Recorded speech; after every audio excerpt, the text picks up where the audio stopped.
Remember asking both my mom and dad why we never traveled to exotic lands.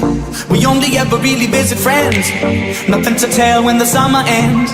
We never really went buying clothes, folks were passing on the stuff in plenty loads. New shoes once a year and then out to play ball so we could ruin them. Mama said that it was okay, Mama said that it was quite alright. Our kind of people had a bed for the night, and it was okay.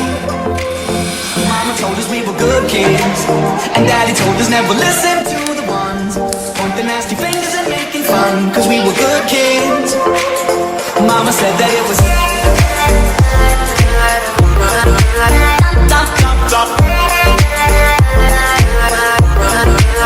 Mama said that it was okay.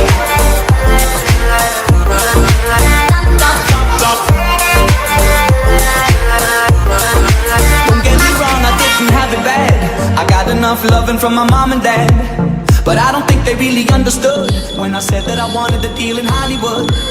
I told them I'd be singing on TV, the other kids were calling me a wannabe.